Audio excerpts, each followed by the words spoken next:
Hello friends, good afternoon to all. आज का हमारा जो वीडियो का टॉपिक रहेगा वो रहेगा मार्च मंथ के करंट अफेयर्स।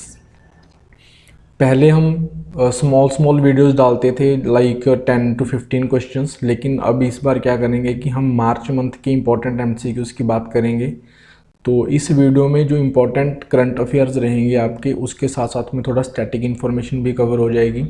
तो मार्च मंथ का आपका करंट अफेयर कवर हो जाएगा। इसके अलावा जो कुछ और एमसीक्यूज़ बनते हैं करंट अफेयर में, वो हम डेली बेसिस पे डिस्कस करते ही रहते हैं टेलीग्राम ग्रुप में। ठीक है, अगर आप में किसी ने टेलीग्राम ग्रुप अभी ज्वाइन नहीं किया है तो आप टेलीग्राम ग्रुप ज्वाइन कर लेना, मैं डिस्क्रिप्शन बॉक्स में लिंक दे दूंगा। यहाँ पे हम एक्स्ट्रा कुछ और इम्पोर्टेंट एमसीक्यूज़ के बारे में डिस्कस करेंगे। दोनों को मिला के आपका जो करंट अफेयर का पोर्शन होता है किसी एग्ज़ाम्स के लिए, तो वो आपका कवर हो जाएगा। तो लेट्स गेट स्टार्टेड। पहला क्वेश्चन है, which among the following won the ICC women T20 world cup final 2023। इस तरह के क्वेश्चंस आपके एग्जाम में बहुत पूछे जाते हैं। बात करें पंजाब के एग्जाम्स की, PSSB जो कंडक्ट करता है for excise inspector and various like Patwari exam, तो इस तरह के क्वेश्चंस आपको पूछे जाएंगे। इस तरह के वन लाइनर क्वेश्चन आपको PPSC के एग्ज़ाम में भी देखने को मिलते हैं, जिसके साथ साथ हम एडिशनल इन्फॉर्मेशन कवर करते रहेंगे और आपको क्वेश्चन अटैम्प्ट करने में प्रॉब्लम नहीं आएगी। तो ये आपको बताना है कि ICC women T20 world cup final 2023 जो हुआ वो किसने जीता है। तो वो किसने जीता है? ऑस्ट्रेलिया ने। रनर अप जो कंट्री है वो आपका साउथ अफ्रीका है, और होस्ट कंट्री भी आपका कौन था? साउथ अफ्रीका ही था। ठीक है, अभी इस इवेंट के बारे में बहुत सारी चीज़ें डिस्कस की जा सकती हैं, लेकिन मेरे को एग्ज़ाम पॉइंट ऑफ व्यू से जितना रेलिवेंट लग रहा है, ठीक है, मैंने सिर्फ उतना ही डिस्कस करना है यहाँ पे। तो आपको विनिंग कंट्री पता होनी चाहिए ऑस्ट्रेलिया, एंड आपको ये पता होना चाहिए कि होस्ट कंट्री कौन है, कहाँ पे ये होस्ट किया गया था, साउथ अफ्रीका में, और आपका रनर अप कंट्री कौन था? वो था आपका साउथ अफ्रीका। उसके बाद एक सिटी न्यूज़ में थी, Aurangabad city. Aurangabad city in Maharashtra has been renamed recently on the name of which of the following Maratha ruler. यहाँ पे है मराठा रूलर। तो औरंगाबाद एक सिटी है महाराष्ट्र में, उसको रीनेम किया गया है एक मराठा रूलर के नेम पे। तो वो थे, आप बताइए कौन है? तो वो थे संभाजी नगर। औरंगाबाद सिटी का नाम क्या कर दिया गया है? संभाजी नगर कर दिया गया है। संभाजी कौन थे? शिवाजी के एल्डेस्ट सन थे। शिवाजी के एल्डेस्ट सन थे छत्रपति शिवाजी, जिन्होंने मराठा एम्पायर को एस्टैब्लिश किया। अब मेरे को ये बताइए कि शिवाजी की जो कोरोनेशन है, यानी कि उनकी ताजपोशी जो हुआ है, वो कब हुई? देखिए, हमने मेडिवल हिस्ट्री की जो मेन पॉइंट्स हैं जो आपके एग्ज़ाम पॉइंट ऑफ व्यू से इंपॉर्टेंट है, वो हमने कवर कर रखे हैं अपनी वीडियो लेक्चर्स में। तो अगर आपने मेडिवल हिस्ट्री कवर कर रखी है वीडियो लेक्चर्स में से, तो आप यहाँ पे कमेंट सेक्शन में मेरे को कमेंट करके बता सकते हो, क्योंकि हमने वहाँ पे बताया है। अगर फिर भी आपको लगता है कि ऐसे क्वेश्चंस के साथ आपको स्टैटिक की इन्फॉर्मेशन नहीं है या आपको याद नहीं आ रहा, तो प्लीज़ वो वीडियोज़ आप दोबारा देख सकते हो। ठीक है, क्योंकि अगर हम एग्ज़ाम की बात करें तो नॉलेज होना इतना इम्पोर्टेंट नहीं है, उस नॉलेज को रिटेन करना ज़्यादा इंपॉर्टेंट है। जितनी चीज़ें आपने पढ़ी हुई हैं उसको बार बार रिवाइज़ करना वो ज़्यादा इंपॉर्टेंट होता है। ऐसे तो बहुत सारी चीज़ें पढ़ के अगर आप भूल जाते हो तो फिर वो टाइम वेस्ट ही है। उसके बाद है आपका the dash edition of the annual Raisina dialogue with the theme provocation uncertainty turbulence lighthouse in the tempest was recently held in New Delhi. इस क्वेश्चन में आपकी बहुत सारी इन्फॉर्मेशन जो है वो इंक्लूडेड है। सबसे पहले तो आपका रायसीना डायलॉग है वो जो न्यू दिल्ली में होता है।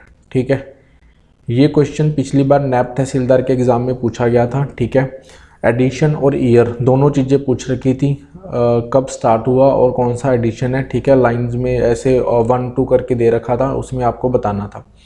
तो मैं आपको बताना चाह रहा हूँ यहाँ पे 8th एडिशन अभी रिसेंटली हेल्ड हुआ 2023 में। ठीक है, और अगर हम बात करें कि ये स्टार्ट कब हुआ था, 2016 में। ठीक है, तो 2016 में ये स्टार्ट हुआ था और सबसे पहला एडिशन था ये होता क्या है? रायसीना डायलॉग। रायसीना डायलॉग होता क्या है कि जो आपके रीजनल प्रॉब्लम्स चलती हैं। ठीक है, एक शांग्रीला डायलॉग करके है सिंगापुर का, वो भी इसी कॉन्टेक्स्ट में है कि बहुत सारी कंट्रीज़ मिलके कुछ टॉपिक्स होते हैं, उनके ऊपर डिसाइड करते हैं कि आने वाले टाइम के ऊपर क्या करना चाहिए। बहुत सारे टॉपिक्स हो सकते हैं, सिक्योरिटी हो सकती है, ठीक है, और डेमोक्रेसी को लेकर चर्चा की जा सकती है, टेररिज्म को लेकर चर्चा की जा सकती है। तो ऐसे ही कुछ टॉपिक्स होते हैं जिनके ऊपर क्या होता है आपका इंटरेक्शन होती है वेरियस कंट्रीज़ के लीडर्स के बीच में, जो डिसाइड करते हैं कि आने वाले टाइम पे क्या होना चाहिए। ठीक है, तो यहाँ पे आप दोनों चीज़ें याद रख लेना। 8th एडिशन अभी हुआ है, फर्स्ट एडिशन आपका 2016 में हुआ था और ये न्यू दिल्ली में ही होता है। रायसीना डायलॉग इसको नाम इसलिए दिया गया क्योंकि राष्ट्रपति भवन में होता है। ठीक है, रायसीना हिल्स के ऊपर ही वो बना हुआ है। रायसीना हिल्स के नाम पे क्या किया गया, इसको रायसीना डायलॉग नाम दिया गया। नेक्स्ट क्वेश्चन है, हु अमंग द फॉलोइंग वोन दी कतर ओपन टेनिस टूर्नामेंट। देखिए आपका जो टॉपिक होता है पंजाब के एग्जाम में स्पोर्ट्स से रिलेटेड क्वेश्चन आते हैं, ज़्यादा इनके बारे में कोई डिटेल डिस्कस करने की ज़रूरत नहीं है। बस ये पता होना चाहिए कि कतर ओपन टूर्नामेंट जो है टेनिस टूर्नामेंट वो किसने जीता, वो है डेनिस मेडवेडेव ने जीता। ठीक है, 2023 वाला। इसके ज़्यादा यहाँ पे कुछ डिस्कस करना नहीं है। ये क्वेश्चन बहुत इंपॉर्टेंट है, Jasmine Aldrin belongs to which of the following sporting event. Actually ये जो जैस्मिन ऑल्ड्रिन है तमिलनाडु से बिलोंग करते हैं, आपको इनका स्टेट पता होना चाहिए। ठीक है, और ये लॉन्ग जंप स्पोर्ट इवेंट करते हैं। ठीक है, इसमें पार्टिसिपेट करते हैं और इनके नाम पे क्या है, नेशनल रिकॉर्ड अभी नया इन्होंने बनाया है। सबसे ज़्यादा लॉन्ग जंप बनाने वाले क्या हैं, प्लेयर हैं, और इनका जो लॉन्ग जंप है वो 8.42 मीटर का है। मैं फीट की बात नहीं कर रहा, मीटर है, यहाँ पे ध्यान में रख लेना। तो कौन है, जैस्मिन ऑल्ड्रिन है, लॉन्ग जंप इनके नाम पे है, नेशनल रिकॉर्ड। उसके बाद है, who is the India's G20 Sherpa. ये G20 इवेंट जो है न्यूज़ में रहती है, पंजाब में अमृतसर में भी हुआ था अभी रिसेंटली। ठीक है, तो इसके बारे में बहुत सारी चीज़ें हम पहले भी डिस्कस कर चुके हैं और आने वाले टाइम में भी डिस्कस की जाएंगी। अभी इस मार्च मंथ में G20 शेरपा जो है उसके बारे में हम क्वेश्चन बना रहे हैं कि ये G20 शेरपा अभी कौन है। अभी इंडिया की तरफ से ये अमिताभ कांत हैं। G20 शेरपा होता क्या है, जो हमारा हेड ऑफ़ द स्टेट होता है, हेड ऑफ़ द स्टेट किसको बोलते हैं, प्रेसिडेंट को बोलते हैं, या फिर जो हमारी हेड ऑफ़ द गवर्नमेंट जिसको हम PM बोलते हैं, प्रधानमंत्री हमारे हेड ऑफ़ द गवर्नमेंट है, उनका एक पर्सनल रिप्रेजेंटेटिव होता है जो G20 कंट्रीज़ के सामने क्या रखता है, अपने व्यूज़ रखते हैं। ठीक है, तो उसको बोलते हैं G20 शेरपा। तो G20 शेरपा इंडिया की तरफ से कौन है, अमिताभ कांत है। इस इवेंट के बारे में हम बहुत सारी चीज़ें डिस्कस करते रहेंगे आने वाले टाइम पे। ठीक है, यहाँ पे हमने पहले इसकी एक थीम बताई थी कि इंडिया किस थीम को लेके G20 की क्या कर रहा है, लीडरशिप कर रहा है। तो प्लीज़ कमेंट सेक्शन में मेरे को थीम बताइए G20 का इंडिया ने क्या थीम दिया है। उसके बाद है चैरेडो मैडमास। ये एक टर्म है, ये अभी रिसेंटली न्यूज़ में थी। आपको ये बताना है कि ये टर्म किस चीज़ से रिलेट करते हैं। PPSC के एग्ज़ाम्स में ऐसे क्वेश्चंस पूछे जा सकते हैं, कल्चर पार्ट से बिलोंग करते हैं ऐसे क्वेश्चंस। ठीक है, तो ये क्या है, बरियल ग्राउंड्स हैं। जैसे आपने इजिप्ट में देखा होगा जहाँ पे वो पिरामिड्स बने हुए हैं जहाँ पे मम्मीज डेड बॉडी को दबाया जाता है, तो उसी तरह से जो चैरेडो मैडमास हैं वो क्या है, हमारे असम में बने हुए बरियल ग्राउंड्स हैं जहाँ पे होम किंग्स जो असम में रूल करते थे या क्वींस, उनकी डेड बॉडीज़ को वहाँ पे क्या किया गया था, दबाया गया था। तो ये काफ़ी न्यूज़ में है, ये डिस्कवरी की गई है असम में। ठीक है, तो चैरेडो मैडमास क्या है, आपका बरियल ग्राउंड है। ये कल्चर टॉपिक से आपसे क्वेश्चन यहाँ से पूछे जा सकते हैं। उसके बाद है next question, who among the following won the BBC Indian sports woman of the year. ठीक है, अवार्ड 2022। तो कौन थी ये, मीराबाई चन्नू थी। ठीक है, तो ये क्या है, इंडियन वेट लिफ्टर हैं। आपको ये बताना है कि ये कौन से स्टेट से बिलोंग करती हैं। देखिए बार बार आप इंफॉर्मेशन को रिवाइव करोगे, ठीक है, तभी जाके आपका एग्ज़ाम क्रैक होगा। ऐसे पढ़ने को तो बहुत सारी चीज़ें पढ़ के छोड़ी जा सकती हैं, इसीलिए हम यहाँ पे कुछ कुछ पॉइंट छोड़ते हैं सो दैट कि आप चीज़ों को रिवाइव करना सीखो। तो मीराबाई चानू वेट लिफ्टर हैं, इंडियन वेट लिफ्टर हैं। आपको ये बताना है कि ये कौन से स्टेट से बिलोंग करती हैं। Dash airport has been ranked among the cleanest airports in Asia Pacific. Asia Pacific में क्लीनेस्ट एयरपोर्ट्स का एक रैंक बना है, उसमें से सबसे क्लीनेस्ट एयरपोर्ट कौन सा है, आपका दिल्ली का एयरपोर्ट क्या है, क्लीनेस्ट एयरपोर्ट है। ये क्वेश्चन इंपॉर्टेंट लग रहा है मेरे को, किसी न किसी एग्जाम में आपको देखने को मिलेगा। विच अमंग द फॉलोइंग वोन दी संतोष ट्रॉफी। ये संतोष ट्रॉफी किस इवेंट से बिलोंग करती है, ये फुटबॉल से बिलोंग करती है। ठीक है जी, तो 2022 में जीतने वाला स्टेट कौन सा है, संतोष ट्रॉफी, ये कर्नाटका है। मैक्सिमम टाइम जिस स्टेट ने संतोष ट्रॉफी जीती है वो है आपका West Bengal. Maximum time West Bengal है जिसने ये ट्रॉफी जीती है, ठीक है। और अभी 2022 वाली ट्रॉफी किसने जीती है? कर्नाटका ने जीती है। उसके बाद है इंडियन डॉक्यूमेंट्री डैश वोन the academy award. Academy award जिसको हम ऑस्कर अवार्ड्स भी बोलते हैं, फॉर बेस्ट डॉक्यूमेंट्री शॉट 2023 किसने जीता? ये है एलिफेंट विस्पर्स, ठीक है। एक्चुअली ये क्या है कि एक कपल है जिसने एलिफेंट के प्रोटेक्शन के लिए काम किया था। उनका जो उनकी एलिफेंट्स के प्रति उनकी जो लाइकनेस है उसके ऊपर बनी हुई एक शॉर्ट डॉक्यूमेंट्री है। इस डॉक्यूमेंट्री को किसने डायरेक्ट किया था? कृतिका गोंसाल्विस ने, ठीक है। नाम आपको पता होना चाहिए, कृतिका गोंसाल्विस। एंड जो एलिफेंट जिनको उन्होंने बचाया था उसका नाम था रघु, ठीक है, ये भी आपको पता होना चाहिए। डॉक्यूमेंट्री एलिफेंट विस्पर्स, डायरेक्टर जो है कृतिका गोंसाल्विस, और जिस एलिफेंट की बात चल रही है उसमें वो है रघु, ठीक है। उसके बाद है आपका according to the SIPRI Stockholm International Peace Research Institution. Stockholm International Peace Research Institution ये एक इंस्टीट्यूशन है जो ये कंट्रीज़ को रैंक करता है अकॉर्डिंग टू देयर कि उन्होंने कितना इंपोर्ट किया आर्म्स का, ठीक है, कितने हथियार उन्होंने परचेज़ किए हैं। तो ये पूछना चाह रहा है कि 2022 में सिप्री के अकॉर्डिंग सबसे ज़्यादा इंपोर्ट ऑफ आर्म्स करने वाली कंट्री कौन सी है? वो है आपकी इंडिया। इंडिया ने 2022 में सबसे ज़्यादा इंपोर्ट किया है हथियारों का, ठीक है, डिफरेंट कंट्रीज से। उसके बाद है recently Indian army and Singapore army participated in 13th edition आपको याद रहना चाहिए ऑफ एक्सरसाइज बोल्ड कुरुक्षेत्र। ये इंडियन आर्मी और सिंगापुर आर्मी के बीच में होने वाली एक्सरसाइज है, ठीक है, बोल्ड कुरुक्षेत्र। तो आपको ये बतानी है कि ये कहाँ पे हुई थी। ये एक्सरसाइज आपकी जोधपुर में कंडक्ट की गई है। इस एक्सरसाइज का जो पर्पज़ है वो ये है कि जो आजकल मॉडर्न वॉरफेयर हो रहा है, ठीक है, डिफरेंट टेक्नोलॉजीज़ यूज़ की जा रही हैं वॉर में, तो उसको कॉम्बैट करने के लिए या फिर नई नई टेक्नोलॉजीज़ आर्मी कैसे यूज़ कर सकती है, इन चीज़ों के ऊपर दोनों कंट्रीज़ के बीच में मतलब कि इंफॉर्मेशन शेयर करना या ट्रांसफ़र करना, ठीक है, उसी हिसाब से इस एक्सरसाइज का जो पर्पस था। तो एक्सरसाइज का नाम बोल्ड कुरुक्षेत्र हुई कहाँ पे थी? जोधपुर में थी, ठीक है। उसके बाद एक पोर्टल सृजन पोर्टल, ये काफ़ी न्यूज़ में रहता है। इस पोर्टल का बताने की क्या पर्पज़ है? Indigenous defence manufacturing.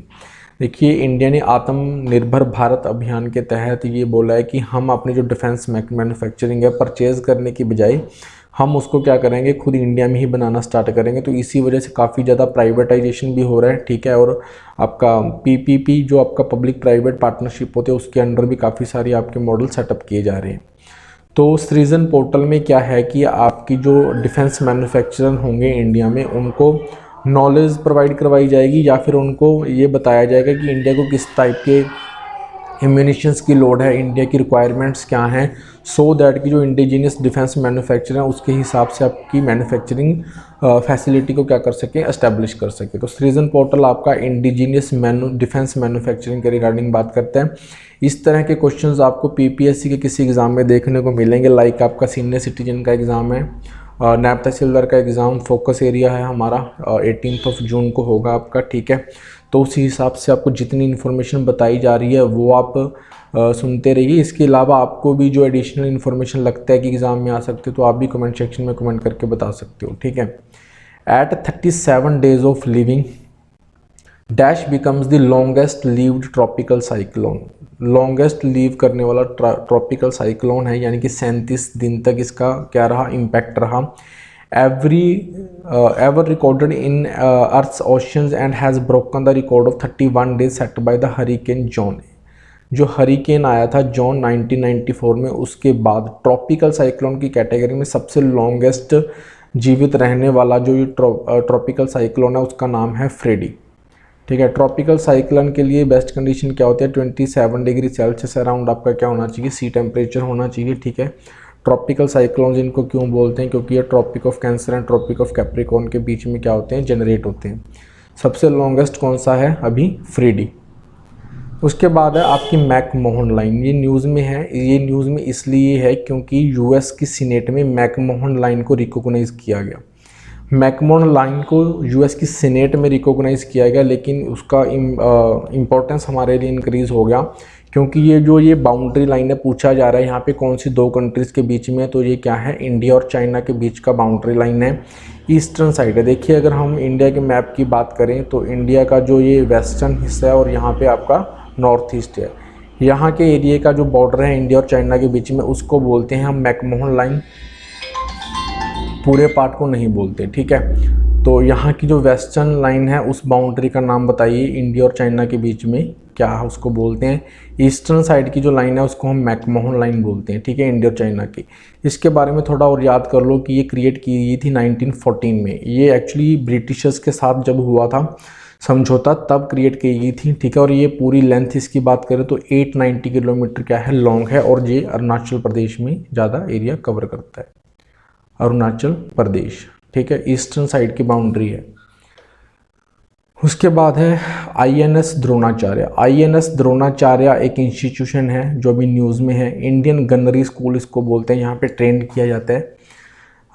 तो that was represented with the president's colour, president colour के साथ इसको सम्मानित किया गया। प्रेसिडेंट कलर क्या है हम प्रीवियस वीडियोज़ में भी कवर कर चुके हैं। पिछली बार हमने वीडियो में ये बताया था कि किस स्टेट की पुलिस को प्रेसिडेंट मेडल दिया गया, ठीक है। आपको कमेंट में वो भी बताना है कि किसको दिया गया, अगर आपको नॉलेज है तो, अगर आपने वीडियोस देखे हैं तो आप बता सकते हो। तो INS द्रोणाचार्य को दिया गया अभी प्रेसिडेंट कलर, तो ये कौन से स्टेट में है, ये आपका केरला में है, ठीक है।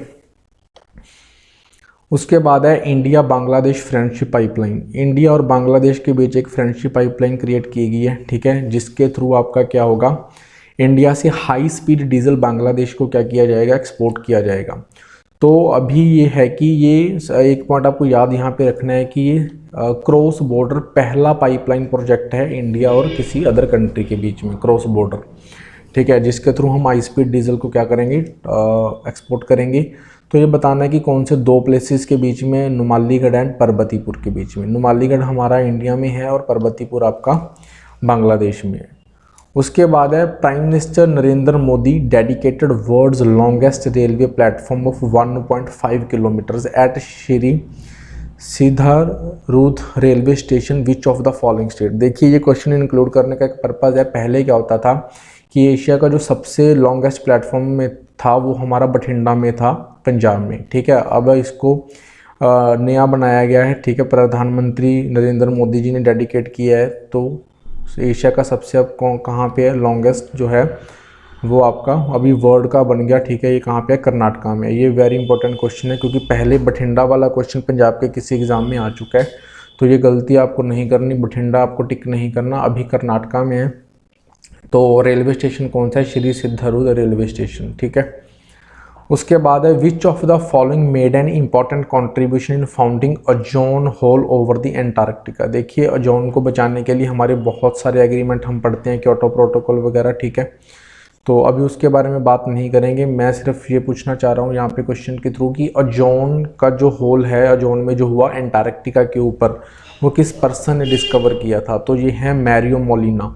इनको हम इसलिए डिस्कस कर रहे हैं क्योंकि अभी गूगल ने डूडल बना के इनको क्या किया गया था, रिकॉग्नाइज किया गया था। तो अब जब नेट खोलते हो तो गूगल जब आता है तो उसके ऊपर जो इमेज बनी होती है तो डूडल होता है गूगल की तरफ से, वो ऐसी पर्सनैलिटीज़ को क्या करते हैं, रिकॉग्नाइज करते हैं जिन्होंने कुछ अच्छा काम किया होता है, ठीक है, मैरियो मोलिना। उसके बाद है Asia's largest 4 metre international liquid mirror telescope ILMT। ये अभी कौन से स्टेट में इस्टेब्लिश की गई है, ये आपका उत्तराखंड में इस्टेब्लिश की गई है, ठीक है। उसके बाद आपका who among the following is known as the fastest woman in the world. Fastest woman in the world किसको बोलते हैं, कैटी ओ'नील को बोलते हैं। इसको भी गूगल ने डूडल बना के सेलिब्रेट किया था, इसीलिए इस वर्ड को हमने यहाँ पे, इस क्वेश्चन को हमने यहाँ पे इंक्लूड किया है। फास्टेस्ट वुमन स्प्रिंटर थी, ठीक है, कैटी ओ'नील, ये आपको नेम याद रखना है। According to an internet advocacy watchdog access report, which of the following country imposed by for the highest number of internet shutdowns in the world in 2022? एक report है, ठीक है, कि कौन सी कंट्री ने 2022 में सबसे ज़्यादा इंटरनेट शटडाउन किया, ठीक है, इंटरनेट को बंद किया। उसके काफ़ी सारे रीजंस होते हैं, ठीक है। तो कौन सी कंट्री है, इंडिया है जिसने सबसे ज़्यादा इंटरनेट शटडाउन किए हैं, ठीक है। उसके बाद इंटरनेट शटडाउन को लेके ही एक और क्वेश्चन यहाँ पे हमने इंक्लूड किया है। आपको बताना है कि कौन सी स्टेटमेंट नीचे दी हुई स्टेटमेंट में से ट्रू है। इस कॉन्टेक्स्ट में मैंने ये क्वेश्चन रखा क्योंकि पंजाब में रिसेंटली जो है इंटरनेट शटडाउन किया गया था, ठीक है। उसका रीज़न सभी को पता है, ठीक है, तो वो चीज़ हम यहाँ पर डिस्कस नहीं करेंगे। बस ये बताइए कि इंटरनेट शटडाउन करने के लिए क्या क्या प्रोविज़न्स हैं। पीपीएससी के पेपर्स में एग्ज़ाम में ये क्वेश्चन इंपॉर्टेंट है। Internet shutdown orders are governed according to the Indian Telegraph Act 1885, बिल्कुल सही स्टेटमेंट है। वहाँ पे ही इंटरनेट शटडाउन के रूल्स के बारे में लिखा हुआ है। 2017 में रूल्स बनाए गए थे, provided for a temporary shutdown of telecom services in a region up to 15 days at once. अगर आपने इंटरनेट शटडाउन का ऑर्डर देना है तो ज़्यादा से ज़्यादा आप 15 दिन के लिए एक बार में इंटरनेट शटडाउन कर सकते हो। वैसे दोबारा ऑर्डर पास कर सकते हो, लेकिन एक बार में 15 से ज़्यादा बार नहीं, 15 दिन से ज़्यादा नहीं। Orders are given by secretary of the home department in the state, ठीक है। स्टेट में जो होम डिपार्टमेंट के सेक्रेटरी होते हैं उनके पास पावर होती है इंटरनेट शटडाउन को इम्पोज करने की। तो तीनों स्टेटमेंट्स आपकी सही हैं। यहाँ पे हम इंटरनेट शटडाउन के केस में एक इम्पॉर्टेंट जजमेंट सुप्रीम कोर्ट की याद रखेंगे, जिसका नाम है अनुराधा भसीन जजमेंट। 2020 की अनुराधा भसीन जजमेंट है। इसमें सुप्रीम कोर्ट ने क्या बोला था कि आर्टिकल नंबर 19(1)(a) और आर्टिकल नंबर 1(g) के अंडर यहाँ पे है freedom of speech and expression, यहाँ पे है फ्रीडम ऑफ ट्रेड। तो इन दोनों के लिए आपका इंटरनेट क्या है, इंटरनेट लोगों का राइट है और कॉन्स्टिट्यूशनल उसको प्रोवाइड किया गया है। आप बिना मतलब कि कोई कारण इंटरनेट शटडाउन नहीं कर सकते। आप इंटरनेट शटडाउन अगर लगाना चाहते हो तो वो प्रोपोर्शनलिटी में होना चाहिए। आप पहले उस लेवल के ऊपर बताओगे कोर्ट को कि खतरा इतना क्या था कि आपने इंटरनेट शटडाउन कर दिया, ठीक है। तो यहाँ पे आपको अनुराधा भसीन केस जजमेंट याद रहनी चाहिए और ये क्वेश्चन भी बहुत इंपॉर्टेंट है। उसके बाद है recently launch Jaipur declaration is related to which of the following. एक जयपुर डेक्लेरेशन हुआ तो वो रेल सेफ्टी के रिगार्डिंग है, ठीक है। इस तरह के डेक्लेरेशंस पूछ लिए जाते हैं एग्जाम में। तो रेल सेफ्टी क्या है, इंटरनेशनल यूनियन फॉर रेलवे, ठीक है, IUR and railway protection force जो है, इन दोनों के बीच में एक एग्रीमेंट हुआ रेलवे सेफ्टी को लेके, उसी का नाम है आपका जयपुर डेक्लेरेशन। उसके बाद what was India's rank in the latest released world happiness index. World happiness index आ चुका है, उसमें इंडिया का रैंक जो है 125 है आउट ऑफ 146 कंट्रीज़। आपको टोटल ये भी पता होना चाहिए कि कितनी कंट्रीज़ में से इंडिया को रैंक किया गया। इन 125 है। टॉप में आपको पता ही है फिनलैंड पिछले 5-6 सालों से कंटिन्यूस चल रहा है, ठीक है। तो ये वर्ल्ड हैप्पीनेस इंडेक्स लॉन्च कौन करता है, सस्टेनेबल डेवलपमेंट सोल्यूशन नेटवर्क, इसकी तरफ से आपका वर्ल्ड हैप्पीनेस इंडेक्स लॉन्च किया जाता है। उसके बाद है recently a new portal digi claim is launch related to which of the following. एक डिजी क्लेम पोर्टल बना है, वो आपका क्रॉप इंश्योरेंस को क्लेम करने के लिए है। जो फार्मर्स ने क्रॉप इंश्योरेंस को ऑप्ट किया हुआ है, ठीक है, तो वो डिजी क्लेम के थ्रू अपना क्या कर सकते हैं, क्लेम ले सकते हैं। क्योंकि हमें पता ही है कि इस बार जो है पंजाब में भी जैसे हम बात कर रहे हैं तो कि मौसम चेंज होने की वजह से भारी बारिश और जो आपका हेल स्ट्रॉम है उसकी वजह से आपका क्या हुआ, काफ़ी सारी फसलों को नुकसान हुआ है। तो इस कंटेक्स्ट में आपको इस तरह के क्वेश्चंस, इस तरह के आपको पोर्टल्स पता होने चाहिए और स्कीम्स गवर्नमेंट की क्या चल रही है ये पता होनी चाहिए। Railway minister recently announce that trains will apply the world's highest railway bridge. World's highest railway bridge के ऊपर हमारी ट्रेन्स चलनी स्टार्ट हो जाएंगी। तो वर्ल्ड का हाईएस्ट रेलवे ब्रिज कौन सी रिवर के ऊपर बना हुआ है, चेनाब रिवर के ऊपर बना हुआ है, ठीक है। उसके बाद है India conducts bilateral military exercise Sampriti. India और एक और कंट्री के बीच में बाईलेटरल है मिलिट्री एक्सरसाइज होती है मैरीटाइम सिक्योरिटी को इंश्योर करने के लिए, यानी कि जो आपका ये समुद्री एरिया होता है, ठीक है, इंडिया की दोनों तरफ, तो उसमें से आपका जो मैरीटाइम है सिक्योरिटी हो कि वहाँ पे टेररिज्म या पायरेसी की बात आती है, तो इस तरह के जो खतरे हैं इंडिया की कोस्टल एरियाज़ को या इंडिया को, वो ना हो, ठीक है। तो इस कंटेक्स्ट में एक एक्सरसाइज की जाती है, वो किसके साथ की जाती है, बांग्लादेश के साथ की जाती है। उसके बाद है world's first international summit on responsible use of artificial intelligence in military REAIM 2023। ये कहाँ पे हुआ, हेग नीदरलैंड में हुई है, जहाँ पे आर्मी को इंटरनेशनल इंटेलिजेंस का यूज़ करना सिखाया जाता है कि उनका क्या यूज़ आर्मी कर सकती है प्रोटेक्शन के लिए। उसके बाद है विच of the following countries not the part of the lithium triangle. ये इस कॉन्टेक्स्ट में क्वेश्चन है क्योंकि अभी अभी रिसेंटली लद्दाख में, ठीक है, हमारा क्या हुआ है कि एक सलल हेमाम करके एक एरिया है जहाँ पे लिथियम के रिज़र्व को माना जा रहा है कि वहाँ पे लिथियम का बहुत बड़ा रिज़र्व इंडिया को मिल सकता है। और जो ये लिथियम है आपको पता ही है कि आजकल बहुत इंपॉर्टेंट है, क्योंकि अगर हमने अपनी इकनॉमी जो है ट्रांसपोर्ट की बात करें, इलेक्ट्रिक व्हीकल्स बनाने, उसकी तरफ शिफ्ट करनी है, क्लीन एनर्जी की तरफ, तो हमें लिथियम बहुत इंपॉर्टेंट है। रिचार्जेबल बैटरीज बनाने में काम आता है। तो अभी तक इंडिया जो लिथियम है वो इंपोर्ट करता है चाइना से, ठीक है। तो ये इसी वजह से हमें प्रॉब्लम्स आती हैं। तो अगर हमारे यहाँ पे लिथियम बन जाएगा तो हमें काफ़ी आसान हो जाएगा। तो बताना है कि लिथियम सबसे ज़्यादा किन 3 कंट्रीज़ में मिलता है, मतलब चौथी कौन सी कंट्री नहीं है। ब्राज़ील इसका पार्ट नहीं है, अर्जेंटीना, बोलीविया एंड चाइली इसको क्या बोलते हैं, हम लिथियम ट्रायंगल बोलते हैं, ABC करके याद रखना आपको। 75% ऑफ द जो लिथियम जो है वर्ल्ड को, वो इन 3 कंट्रीज़ में ही मिलता है। उसके बाद है विच of the following statement is wrong about the small satellite launch vehicle. अभी आपको पता ही है इसरो के बहुत सारे लॉन्च व्हीकल्स हैं, GSLV वगैरह करके, उनके बारे में फिर किसी वीडियो में डिटेल में डिस्कस करेंगे। अभी उन्होंने नया बनाया है SSLV, small satellite launch vehicle. इसके बारे में आपको बताना है कि कौन सी स्टेटमेंट रॉन्ग है। It can be assembled both vertically horizontally भी, वर्टिकली भी और हॉरिजॉन्टली दोनों, उसमें उसको अरेंज किया जा सकता है। 3 stage solid propulsion launch vehicle है, ये भी स्टेटमेंट सही है। दोनों ही स्टेटमेंट आपकी सही है। तो रॉन्ग पूछा है तो नन आएगा, ध्यान में रखना पेपर में। रॉन्ग पूछा हुआ है तो दोनों अगर सही है तो नन आएगा, बोथ मत लगा देना, ठीक है। उसके बाद है दार ए सलम, ठीक है। ये डिक्लेरेशन हुई है, किस कॉन्टेक्स्ट में ये डिक्लेरेशन है, ये to end the AIDS among the children by 2030, बच्चों के बीच में एड्स को 2030 तक ख़त्म करने का ये डिक्लेरेशन है। दार ए सलम जो है वो आपका तंजानिया का कैपिटल है। तंजानिया अफ्रीकन कंट्री, और आपको पता ही होगा कि एड्स के जो केसेस अफ्रीका में सबसे ज़्यादा मिलती हैं, ठीक है। तो ये था हमारा मार्च मंथ के कुछ इंपॉर्टेंट क्वेश्चंस का वीडियो, ठीक है। अगर आपको लगता है कि कुछ और क्वेश्चंस हमें डिस्कस करने चाहिए तो आप हमें कमेंट सेक्शन में कमेंट करके बता सकते हो, ठीक है। टेलीग्राम ग्रुप का जो लिंक है मैं इस वीडियो के डिस्क्रिप्शन बॉक्स में दे दूँगा, ठीक है। Thank you for watching the video.